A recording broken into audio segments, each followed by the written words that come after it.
Hi everyone, I'm back with another review video.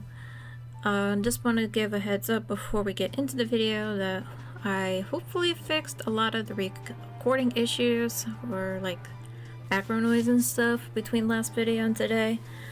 But unfortunately I am recording this on Easter Sunday, so there's a lot of partying going outside my complex, so it's probably not the best day to record, but I have to do it when I have the mindset to do it, and so that happens to be right now, so I'm gonna try to do it now. So yeah. This time I'm going to be reviewing Final Fantasy VII Crisis Core Reunion, specifically for the Nintendo Switch.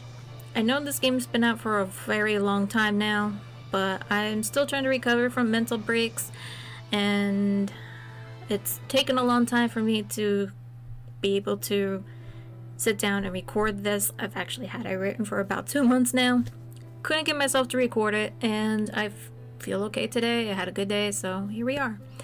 I apologize that these videos take so long to make, but because of the fact that I struggle, I can't really look at games with a super deep magnifying glass like I used to, so I have to go back to them on my own after I play them or stream them and write these scripts.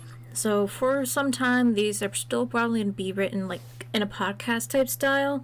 So the footage in this video will be probably some of the missions I haven't done yet. And maybe I'll pull some of the cutscenes if I'm able to get them from VODs or record them from New Game Plus.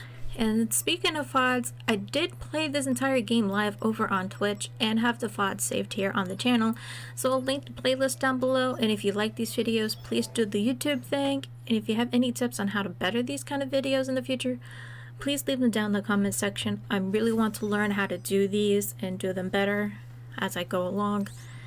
Maybe it might even help me break my mental struggle that I do.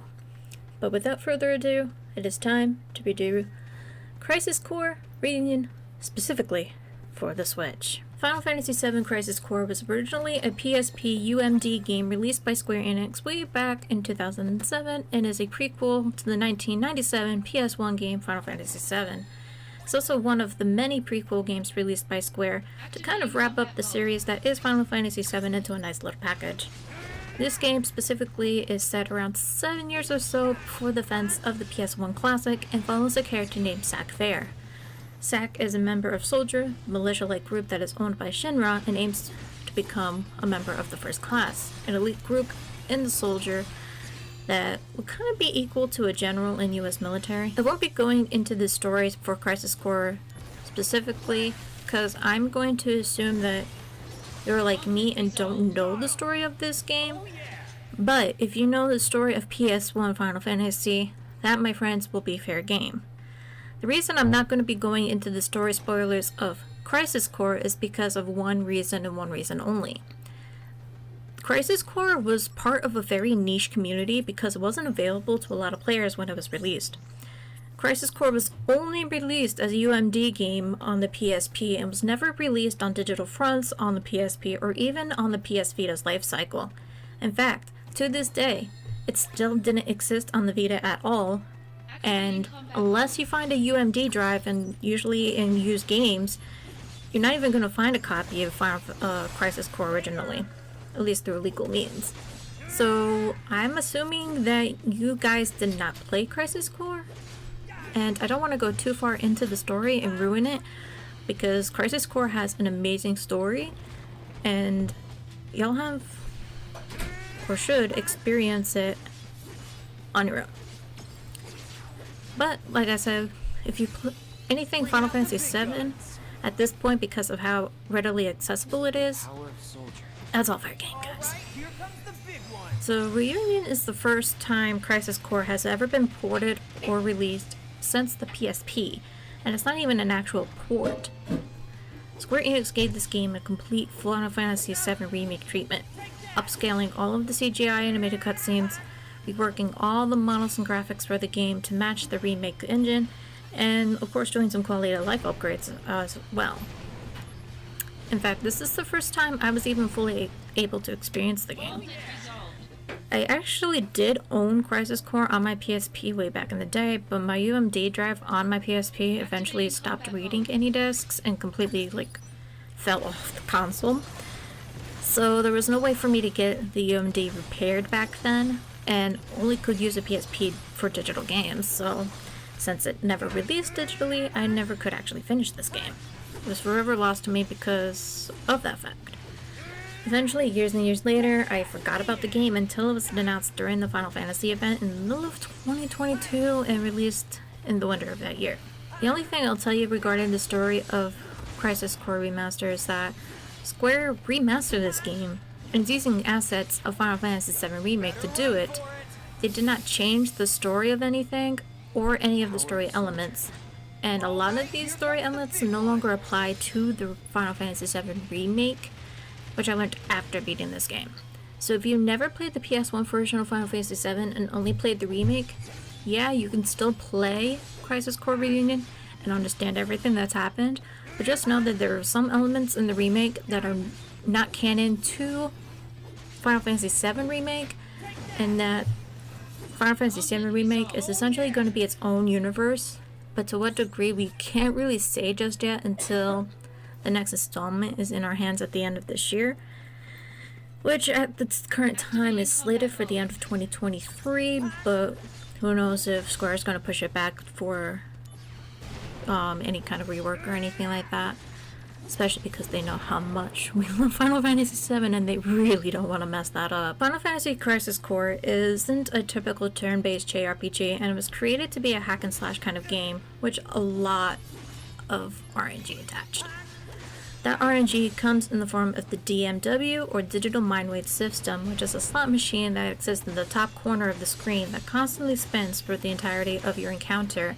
And depending on what images and numbers the DMW lands on, determines what kind of buffs you get, and the power of those buffs, or if you even get any limit breaks, ranging from times when you don't consume MP, which are your magic points, AP, which are ability points.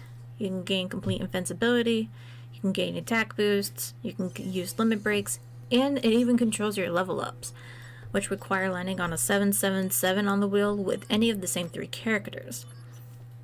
While you do have full control of SAC as you run around an open battle area within the environment or location that you're currently navigating, the vast majority of your playthrough will focus on unlocking that DMW wheel and opening up your arsenal beyond the materia you find, craft, or unlock along your journey. While materia will help you a ton, you will probably find yourself heavily relying on the DMW for those buffs as you go through the game, especially for those times when you have unlimited AP or unlimited MP, because SAC only gets a very limited number of AP and MP as he goes along. There were a couple of wheels that will unlock through natural progression, but a lot of them will have to be unlocked through mission systems. Mission systems are a bunch of side quests that SAC undertakes in between completing story chapters and can be accessed at any time through save points scattered throughout the game. Completing missions unlock materia, equipment, item shops that you can purchase materia from and items, as well as the mentioned limit breaks from summons like Ifrit, Bahamut, Odin, and even some expected summons like Hathsith, Cactar, and the Magic Pot. Which, the Magic Pot still creeps me out whenever I see that limit break. I mean, Sek reaches into a freaking pot, home to a goblin, rummages around inside, and pulls out a usually broken as hell item, and then leaves the goblin popping back out dizzy. And let's be real, y'all know what really happened to that goblin. Right? Right? I mean, it's Square Enix, for fuck's sake. The missions can sometimes be tied to this story, but some of them are just ways for you to grind your level and unlock materia and items. You'll spend a vast majority of your in-game clock doing these missions, and I won't lie to you, a lot of these missions will feel extremely repetitive. Like, you go into the mission, you run around, do some battles, you look for a predetermined amount of item boxes, fight the mission boss, rinse and repeat. Reunion specifically has 300 missions spread throughout 10 different mission lines, but most of these are honestly so repetitive that I only focused on ones that give me all the summons, or an item that will help my build. Otherwise, I couldn't bring myself to do all the missions, and if you're a completionist, God has help you. For me, the best part of this game is the story. Like I said, I won't go into the story itself because of how many people may not have had the opportunity to experience it on the PSP, but the story is one of the few things that Square did not touch. They didn't add any new elements, they didn't add any new lines, they didn't redub it, and honestly, I felt that the story held up very well over the years. There were a few moments of extremely stale jokes, but for a game that at its core is about 20 years old, if not longer, the few rare moments weren't enough to ruin the game. I easily fell in love with Zack and the characters that he interacts with throughout the course of the game, as he helps build the foundation for Final Fantasy VII to shine. Now, with this game being on every modern console, I bet you're wondering, Luna, why the hell did you get the game on Switch? It's a Switch! Well, for two reasons. One, I wanted to retain the nostalgia of having the game being on a handheld and able to take it with me to work or on a car trip and work on the missions, since it was on the PSP. And the true honest reason, I was really freaking curious at how it would run. And honestly, it runs like a dream. There were very few noticeable performance issues, and when they did happen, they were during the really chaotic cutscenes in the story, and there wasn't a lot to sit there and make me go, ew, this game is horrible, why did I do this? It was like a quick little blip on a screen, and I was like, yeah, it's a Switch. It's not gonna look like a PS5, but it does look amazing. There wasn't any input lag, there wasn't any disappearing backgrounds or anything like that. There were a couple of instances where as you're going around the mission path, it kind of loaded in. But again, it's a Switch. It's not like some of the glitches you're seeing through Scarlet and Violet or any other game on the Switch. I was even asked a few times while I was playing the game on Twitch what console I was playing it on, and people were believing I was playing it on the PC or my Xbox, since I don't play new games on PS4 anymore. And my community knows that, and I'm like, neither. I'm actually playing this on Switch, and pulled down my Switch case to prove it. Seeing how Square handles this game on the Switch makes me wonder in the future if them bringing Final Fantasy VII Remake to the Switch could even be a possibility. As long as they don't do it like a cloud release, I think you could find a nice home on the Switch from what I'm seeing with Crisis Core.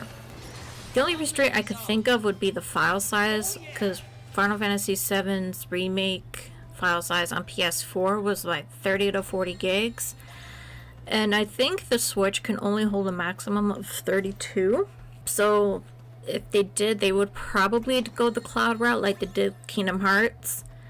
But wanting more modern Final Fantasy games on the Switch, and not just the pixel remasters of the original 6 games. So to wrap up everything, the game is an amazing trip down memory lane, and Square Enix made sure to treat the game with the respect of fans of Final Fantasy VII in mind. It runs beautifully on the Switch, and it's an amazing game to add to your collection, whether you do it physically or digitally.